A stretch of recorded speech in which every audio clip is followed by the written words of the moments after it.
주의 멍에가 쉽고 가볍다라는 여러분 경험이 어떤 경험입니까, 여러분? 다시 한번 묻습니다. 여러분, 은혜를 늘 누리고 있습니까? 은혜와 진리가 우리 마음을 지배하는 그 나라가 지금 건설 중에 있습니까? 이 아침도 때가 찼다. 그리고 나라가 임하였으니 회개하고 복음을 믿으라. 다시 묻습니다. 주의 멍에와 짐이 가볍고 쉽습니까, 여러분? 그 증거가 경험되어지는 사람들은 확실합니다. 은혜가 충만히 임하고 있다. 예를 들면 사도행적 593페이지에 이런 말씀이 있습니다. 요한복음 1장 14절을 인용합니다. 우리가 그를 보니 독생자의 영광이요 은혜와 진리가 충만하더라. 우리가 그에게서 받으니 은혜 위에 은혜르라. 이제 그들은 은혜와 진리가 그들을 다스렸고 동기를 고무시켰으며 애정과 생각을 은혜가 뭐하자? 다스리자. 그들은 은혜의 연못에 깊이 잠기었고 이기심은 뿌리채 사라져 버렸다. 은혜와 진리가 우리의 마음을 통치할 때 로마서 6장 14, 15절은 말합니다. 그런즉 은혜 아래에 쓴즉 죄를 지으리요 그럴 수 없느니라. 조금 쉽게 번역해 드리면 은혜가 다스리면, 은혜의 통치를 받으면, 은혜가 우리의 마음을 지배하면 죄를 지으리요 그럴 수 없느니라. 다시 말합니다. 은혜와 진리가 그들을 다스렸고 동기는 고무되었고 모든 마음과 생각이 은혜가 지배하자 그들은 하나님의 사랑의 샘에 은혜의 연못에 깊이 몸을 잠그자 이기심은 뿌리채 사라져 버렸다. 그것을 예리신에서 말씀하시기를 승리한 교회다. 그렇게 말씀하십니다. 이 아침은 시대 소망을 중심으로 오늘은 254페이지를 34페이지를 중심으로 은혜의 왕국을 함께 말씀을 좀 드리려고 합니다. 여러분, 동방 박사들이 유다 땅을 왔죠? 이렇게 묻습니다. 유대인의 왕이 나셨는데 어디에서 태어났습니까? 라고 묻습니다. 누가 태어났다고요? 유대인의 왕이 태어났는데 어디에 태어났습니까? 사단이 이렇게 반문합니다. 당신은 우리를 멸하러 오셨습니까? 우리가 압니다.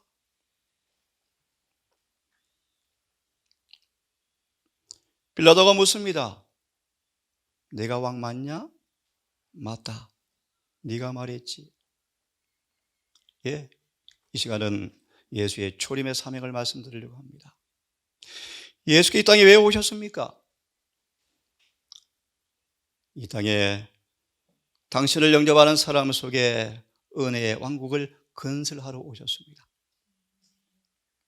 우리 마음속에 주님께서 왕으로 군림하셔서 우리를 통치하셔서 우리를 구원하러 오셨습니다. 조사심판이 뭔가 좀 쉽게 말합니다. 은혜의 왕국이 다 건설되었는가 보는 것입니다. 중요한 얘기입니다. 조사심판은 우리 안에 당신의 나라가 다 이루어졌는가 보는 것입니다. 그 특징이 뭔지 아십니까? 하나님의 의가, 그분의 품성이 그 속에 있는가? 오늘 이런 부분들을 함께 조금 살펴보겠습니다. 먼저 갈라디아서 2장 16절을 좀 펴시기를 바랍니다.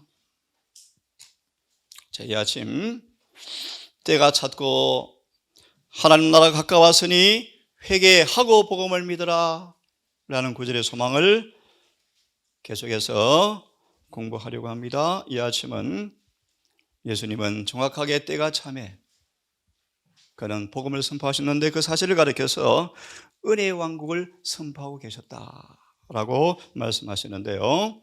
갈라디아서 2장 16절, 조금 어려운 구절이지만 정언을 통해서 설명을 좀 하려고 합니다. 이 말씀의 평가닥은 은혜로 다스림 받는 것이 뭔가 먼저 말씀을 드리겠습니다. 로마서 6장 14절 15절 다시 기억하십시오. 은혜 아래 있으면, 은혜가 다스리면, 나중에 또 봅니다. 로마서 5장 21절, 은혜가 우리를 지배하면, 은혜를 충만히 받으면, 그런 말합니다. 은혜가 지배하면 그 무슨 뜻인가? 설명하려고 이 구절을 폈습니다. 사람이 의롭게 되는 것은 율법의 행위에서 난 것이 아니요 오직 예수 그리스도를 믿음으로 말미암는 줄 아는 거로 우리도 그리스도 예수를 믿나니 이는 우리가 율법의 행위에서가 아니고 그리스도를 믿음으로써 의롭다 하심을 얻으려 함이라. 율법의 행위로는 의롭다 하심을 얻을 육체가 없느니라. 미리 말하면 그러므로 오직 은혜로 의롭게 되어진다. 이 말씀에 관한 증언을 좀 보기를 바랍니다. 로마서 3장 19절 28절을 인용하셨는데 굉장히 중요한 말씀인데요. 주석을 보세요. 자부심의 여지가 없다. 다시 단언합니다. 여러분, 우리는 의롭게 되어야 하늘에 갑니다. 거듭 말합니다. 율법과 조화되어져야 합니다. 주님의 품성과 동화되어져야 합니다. 주의 의가 우리의 의가 되어야 합니다. 반복하면 율법의 요구가 우리 안에 이루어져야 합니다. 이것이 영생의 조건인데 이 일은 우리가 자부심의 여지가 없다. 왜요? 그 일에 우리의 공로는 0.1%도 없다. 오직 은혜로만 가능하다. 비결이 뭔가? 은혜가 우리를 다스려야 한다. 로마서 5장 2절처럼 믿음으로 의롭게 되어서 아버지와 교제하는 사람들 이제 주님께서는 은혜 안으로 데려 들어가셔서 어디 안으로 데려가신다고요? 은혜 안으로 데리고 들어가셔서 늘 충만한 은혜를 부어주시면서 은혜 위에 은혜를 경험할 때 자 이제 생각하시고 듣기를 바랍니다.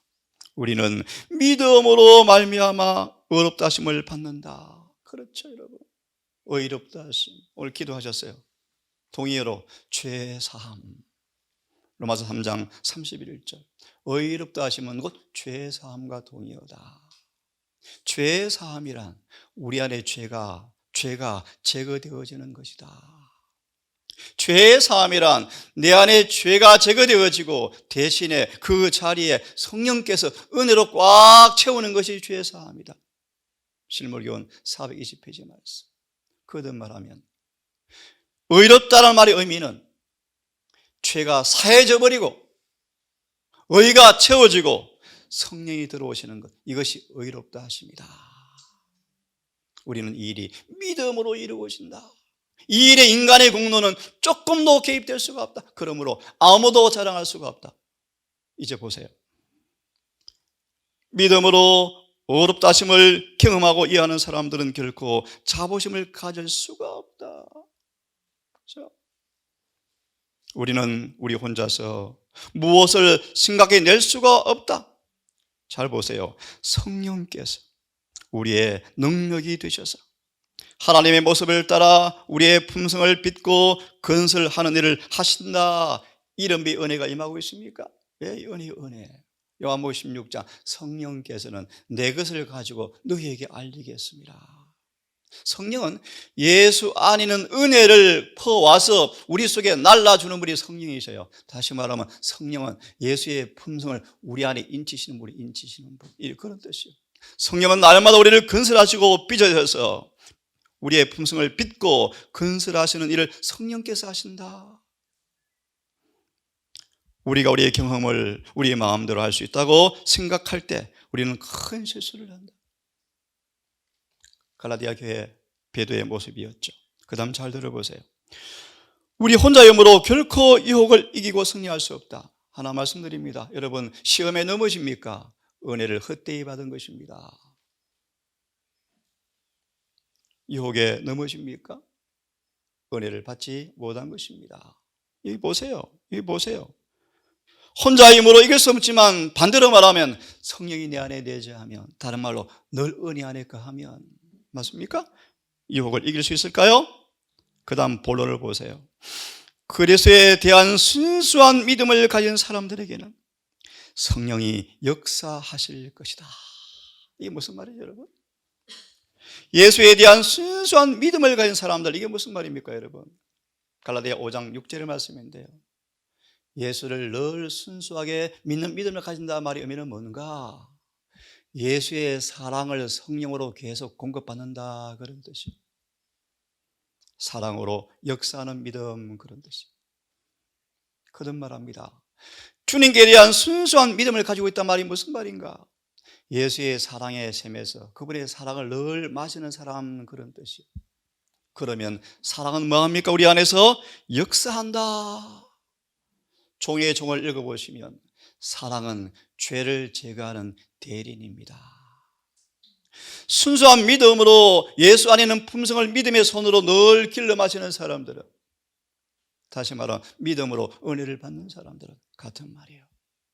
믿음으로 예수 안에, 에베소 3장 16절, 예수 안에 뿌리를 내려서 예수 안에 있는 사랑의 샘에서 그분이 의를, 품성을 늘 공급받는 사람들은 그 사랑이 늘 안에서 역사할 텐데, 그 사랑이 역사되어지는 사람들은 우리 안에 뭐 일이 일어날까요? 순결하게 되어진다. 다른 말, 이것이 은혜를 뭐 하고 있다? 받고 있다. 구원이 뭔지 아십니까, 여러분? 거듭남이 무엇입니까? 속죄가 무엇입니까? 속죄. 속죄 은혜를 여러분 지금 준비하죠. 속죄의 은혜. 십자가에서 이루고 오신 그 놀라운 속죄의 조건이 그분의 피를 통해서 속죄에서 완성하실 텐데, 이 속죄 은혜를 지금 우리가 누리셔야 돼요. 속죄가 뭐라 그랬죠? 로마서 5장 11절의 말씀. 죄를 용서하는 정도가 아니고 완치 판정해 주어서 우리 안에 그분의 의가 영원히 머물게 하는 것이 속죄다. 1888년 기벌이 선포된 이후에 우리 대열 속으로 바알 숭배가 들어왔다. 조금 쉽게 말하겠습니다. 자아가 굴복되지 않았는데 의롭다, 구원받았다라고 가리킨대요. 이게 바알 숭배, 바알, 현대의 바알 숭배예요. 최근 강신술이에요. 좀 어려운 얘기죠? 차차 하겠습니다. 다시 마무리하겠습니다. 예수에 대한 순수한 믿음을 가진 사람들은 성령이 역사하실 것이다. 그 마음에 그런 믿음을 가진 사람들은 점점 자라난다. 뭘 받고 있습니까? 디도서 2장 9절부터 이하의 말씀. 우리를 구원하시는 은혜가 임하여 우리를 점점 양육하시되, 은혜를 받고 있는 사람들이 참 기가 막힌 게, 사람들이 은혜로 구원받는 것이 무엇인가를 도무지 이해를 하지 못하고 있어요. 사람들이 너무 안타까워요. 자, 계속 봅니다. 점점 자라나서, 기가 막힌 말씀, 여러분, 주님의 성전이 될 것이다. 계시록 11장 2절의 말씀. 조사심판이 뭔가? 성전 안에 경배하는 사람과 성전과 대조해서 조사하는 게 조사심판이에요. 무슨 말인가? 성전처럼 지어졌나 안 지어졌나 보는 거예요. 이렇게 명백한 조사심판을 왜 자꾸 인간의 말로 흐리게 만드는지 모르겠어요, 여러분. 정말 안타까워요. 너무 성경과 증거는 명백하게 우리에게 가르치고 있어서 두려워해라. 왜요? 심지어 생명책의 이름이 기록되었다 할지라도 지워질 사람 많은데, 마치 한번 구원받은 것이 받은 것처럼. 천만의 만만의 말씀이에요, 여러분. 이렇게 늘 은혜를 공급받고 은혜가 다스리는 사람들은 점점 자라서 주의 성전이 되어진다. 다른 말, 은혜의 왕국이 완성된다 뜻이에요, 여러분. 그 다음 중요한 말씀이, 그는 왜 그런가? 왜 그런가? 그런 사람들은 그리스도의 은혜로 다스림을 받는다. 이 말씀, 이게 은혜의 왕국이에요. 로마서 5장 21절. 죄가 사망 안에서 군림하여 우리를 왕노라 했으나 이제 은혜가 의로 말미암아 우리를 통치하리니 결국은 영생이라. 다시 마무리하면 은혜가 뭔가? 은혜는 예수님 안에 있는 그분의 품성을 우리 안에 가지고 들어와서 예수의 품성으로 우리를 지배하는 능력이 은혜입니다. 은혜. 우리는 그런 은혜로 의로워지는 거예요. 다시 읽어드리면 은혜로 다스림을 받는다. 다르게 표현하면요, 그가 성령의 가르침을 의존하는 정도에 따라서 그들은 자라날 것이다. 다시 말합니다. 이것이 뭐예요? 은혜 아래 있는가? 은혜 아래 있은즉 죄를 지으려. 6장 1절, 로마서 6장 1절. 그러면 은혜를 받기 위해서 죄에 더 가하겠습니까? 로마서 5장 20절, 21절 이하의 말씀 때문에 생긴 말씀이죠. 그렇지 않는 것입니다. 이전의 말씀, 우리를 잘 들어보세요. 더 이상 죄에 거할 필요가 없이, 더 이상 죄의 통치를 받을 필요가 없이, 더 이상 죄를 지을 필요가 없이 은혜를 주었는데 죄를 지어서야 되겠습니까? 그럼 우리가 어떻게 은혜 안에 있는 것입니까? 어떻게 그런 은혜를 누릴 수 있습니까? 3절의 말씀, 우리가 예수 안으로 침례를 받아서 예수와 한 몸이 되어지면 됩니다. 이게 침례예요, 침례. 로마서 6장 3절의 말씀이에요. 예수 안으로 들어가서 침례를 받는, 다시 말해 예수 안에 죽고 장례를 치러서 예수와 함께 부활하여 예수와 하나가 되어지면 이게 교회의 교회. 교회가 뭔가? 이게 교회의 교회. 이 건물이 교회가 아니에요, 여러분. 교회가 뭔가? 예수님이 교회의 교회. 그분의 머리요 머리, 우리는 몸에 붙은 가지들이요. 이게 침례예요, 침례. 이게 침례예요. 그럼 오늘 많은 침례가 이루어지지만 로마서 6장 1절, 예수님과 상관계가 없는 침례가 허다하다, 의미가 없죠. 6장 3절 마저 번역해 드리면 예수와 한 몸이 되어지면, 좀 더 쉽게, 그분께서 우리를 왕으로 통치하실 것입니까? 맞습니다. 그러면 한 몸이 되어지면 우리를 지배하는 죄의 세력은 산산이 깨집니다. 왜요? 예수께서 통치하기 시작하거든요. 그게 은혜의 왕국이에요. 그러므로 4절 5절 쭉 보시면, 그러므로 우리가 예수 아파의 침례를 받았으므로 더 이상 몸의 노예가 될 필요가 없습니다. 분명한 복음을 많은 사람들은 로마서 7장 14, 24절을 가지고 더럽히고 있죠. 바울도 빌빌댔다고요? 천만의 만만의 말씀이요. 바울이 곤고하다고요? 천만의 말씀이요. 사도 바울은 성령과 은혜로 충만해서 육체를 승리했어요. 거짓 복음을 믿지 않기를 바랍니다. 죄의 몸이 멸하여 다시는 죄에게 종로로 할 필요가 없습니다. 그러므로 우리가 은혜 아래 있은즉 죄가 우리를 주관할 수가 없는 것입니다. 6장 22절의 말씀, 죄에서 해방되어지고 하나님께 종이 되어지면 거룩해집니다. 결국 영생입니다. 복음 아닙니까, 여러분? 회개하고 복음을 믿어라. 내가 너희 왕이 되어줄게. 재미있는, 아주 아름다운, 제가 좋아하는 성경 구절을 제가 가져왔습니다. 역대하 20장의 말씀인데요, 그냥 메모했다가 들으시면 좋겠습니다. 역대하 20장에 있는 말씀인데요, 5절 6절 들어보세요. 멋진 말씀이에요.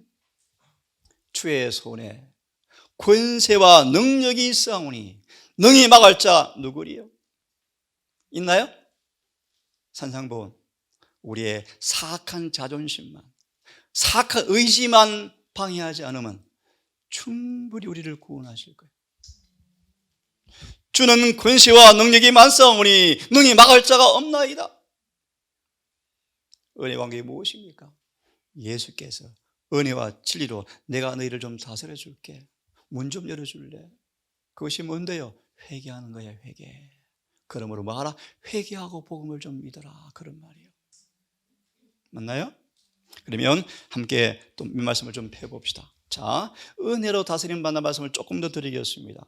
에베소서 4장을 좀 펴시기 바랍니다. 오늘 은혜에 대한 견해가 너무 얄팍하고 피상적이고 가벼워요, 여러분. 이 은혜가 얼마나 강력한데, 여러분.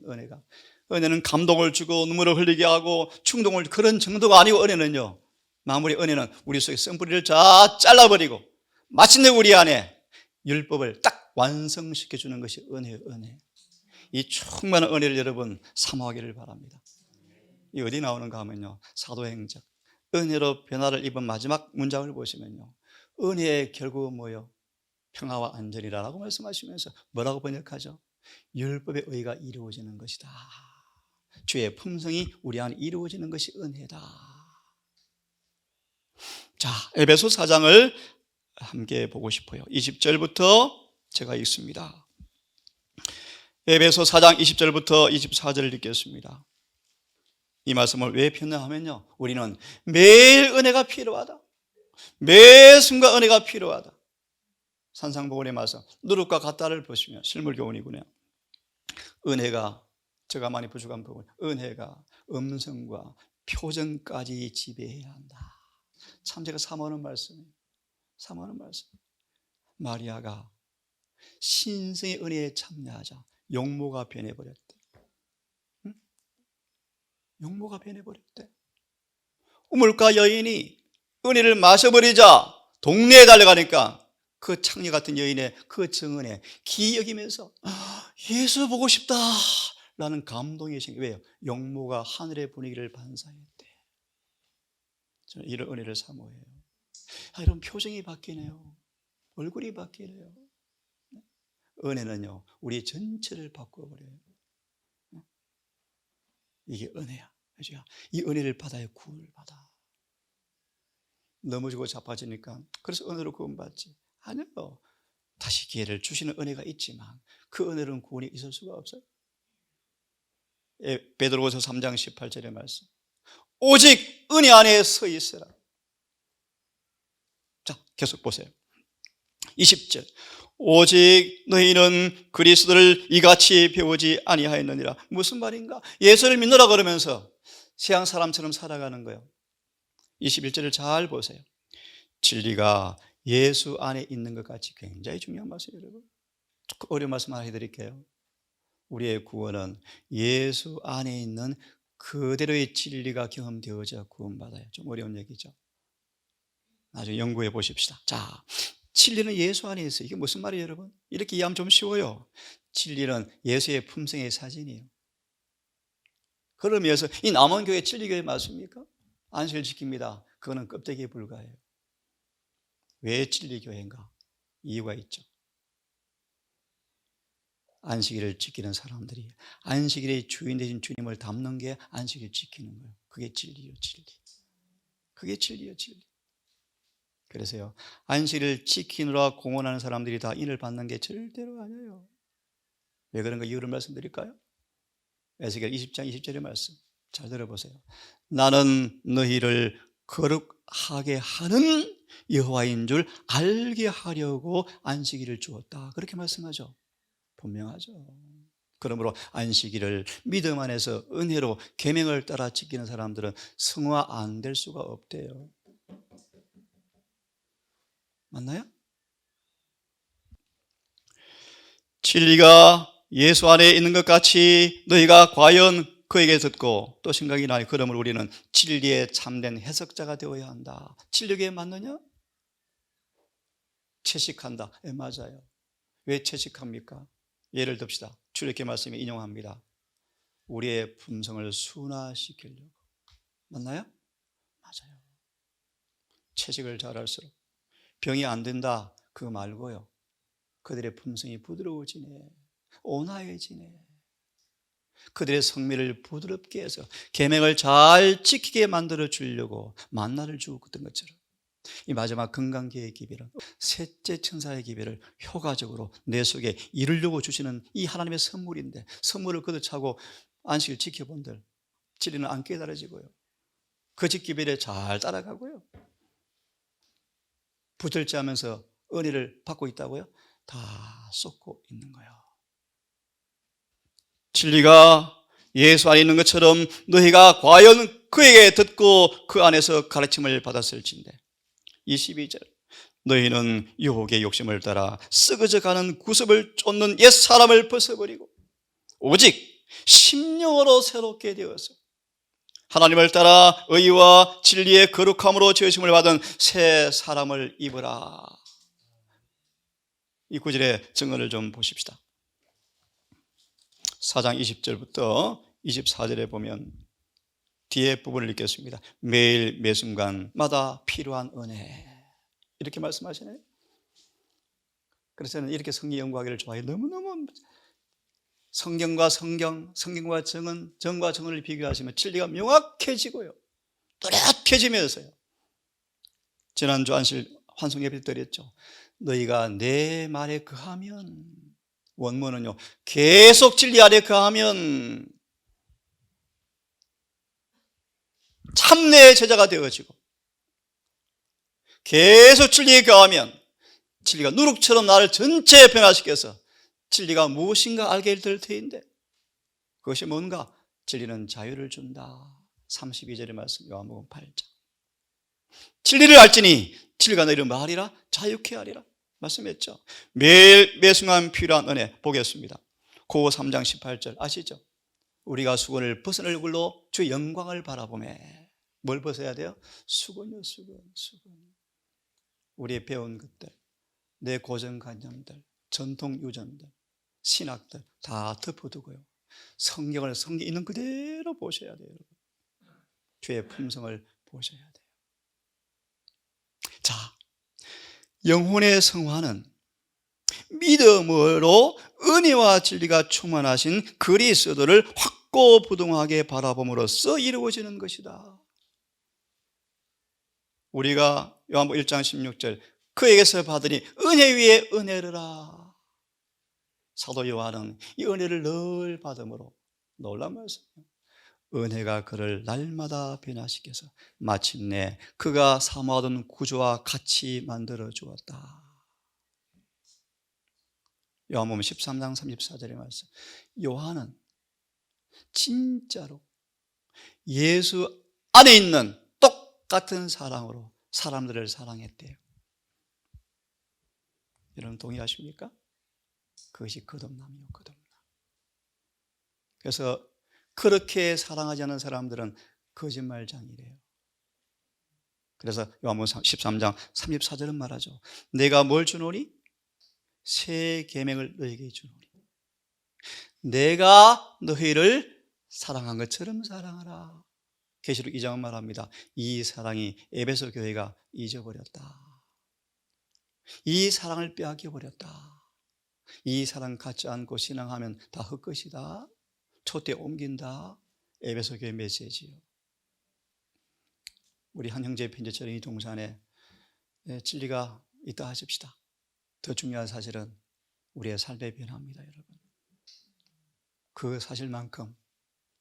자, 다시 돌아와서 진리의 능력은 마음과 품성을 변화시킨다. 아멘입니까, 여러분? 정말이요, 정말. 이 교회가 진리교회 맞습니까? 왜 맞습니까? 예주가 변하네? 진짜 변해버리네? 그래서 진리교회예요. 그죠? 동산이 진리교회입니까? 우리의 말이 아닙니다, 말이 여러분. 진리는 마음과 품성을 변화시킨다. 비결이 있어요, 비결이. 진리가 뿌리를 내려야죠. 마음밭이 안 준비되어지면 신앙 허사로 끝납니다, 여러분. 그래서 목회자의 임무가 뭔가? 회개하도록 십자가로 늘 이끌어 주셔야 돼요. 그래야 마음이 부드러워져서 진리가 심겨지죠. 길가와 가시떨기와 돌밭은 씨를 뿌려본들 잘 되는 것처럼 보이는데 결국 열매가 없어요. 좋은 땅만 열매 맺힙니까? 맞아요. 이게 설교자들의 임무예요, 임무. 회개하도록 끊임없이 말씀을 선포하는 거예요. 맞아 있습니다. 정말 놀라운 말씀이요. 그 결과는 화판 위에다 여기저기 물감을 조금씩 묻혀놓는 정도가 아니고, 다시 말하면 품성 전체를 변화시키는 것이고, 정말 제가 사모하는 말씀이요, 그리스도의 모습과 말과 행동이 나타나는 것이고, 새로운 본성, 번역이 잘못되었습니다. 새로운 속성을, 본성이 아니요 새로운 속성을 나눠받는 것이며, 새로운 품성을, 기질을, 성질을 나누어 받는 것이며 이렇게 번역해야 맞습니다. 그래서 형상을 쫓아 의와 참된 거룩함으로 새롭게 되는 것이다. 이것이 뭐다? 은혜다. 주님은 이런 은혜를 통해서 이런 사람 만들려고 초림하셨다, 그런 말씀입니다. 때가 찼고 이런 나라를 세우러 왔다, 그러므로 회개하라, 복음을 믿어라, 그런 말씀. 마가 1장 15절의 말씀 마저 읽고 끝내겠습니다. 그래서 은혜는 매일 몇 시간 꼭 필요하다. 만약 그래서의 은혜가 계속 우리와 함께 하지 않으면 타고난 마음에 이중성이 드러날 것이다. 무슨 말이요?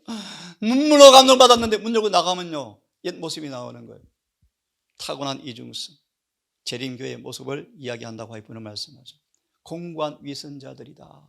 저같이 설교를 하니까 거룩해지는 것처럼 보여야 돼요. 근데 살아보니까 아니거든요. 이중성. 왜요? 은혜가 그들을 뭐 하지만 계속 지배하지 못하니까요. 육신의 본성이 또 나오죠. 생활의 품성에는 은혜와 진리가 충만해야 한다. 그리스도를 믿는 신앙이 역사하는 곳은 어느 곳에서나 땅에 있는 기쁨보다 더 많은 기쁨, 땅에 속한 평화보다 더 차원 높은 평화로서 생활의 세세한 부분에까지 밝게 해주고 행복하게 해줄 것이다. 이 동산이 이런 행복이 있는 동산 되었으면 좋겠습니다. 오늘은 내일 계속해 드리겠습니다. 예수님은 이 땅에 은혜의 나라를 세우러 왔습니다. 그 은혜가 뭔가를 조금 말씀을 드렸습니다. 내일은 좀 더 구체적으로 그 은혜가 뭔가를 함께 공부하십시다. 거룩하신 아버지, 신앙의 깊은 연못에서 깊은 생수를 퍼올려서 용서와 속죄의 그 놀라운 경험으로 이끌어가는 그 놀라운 복음의 오묘와 기이함을 만지고 경험하고 아는 참 백성이 되고 싶습니다. 얕은 물가에서 허우적거리며 늘 마음이 원이지만 육신의 지체의 법에 넘어지는 그런 공고한 자가 아니고 은혜의 강력한 능력이, 은혜의 풍성한 능력이, 주님의 왕권이 우리 안에 내재할 때 이루어지는 그 복음의 능력을 증거하기를 원합니다. 에녹처럼, 요셉처럼 비록 실수했지만 다윗이 마침내 회개하고 백향목이 되었던 것처럼 우리 삶 또한 그 은혜를 증거하기를 고백합니다.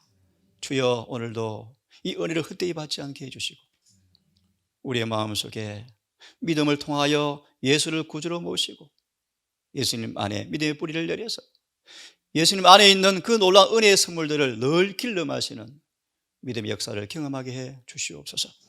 특별히 아버지 곳에 정말 오주에서 귀한 선교하신 주의 종들의 가정을 인도하시는 아버지, 그들의 몸과 마음과 영혼을 더 강건케 하시고 더 순결케 하셔서 정말 하나님 영광 받아 주시옵고 이들의 사역을 통하여 그 무지몽매한 이 교회의 땅에 복음의 깃발이 깨끗하게 펄럭이기를 간절히 원합니다.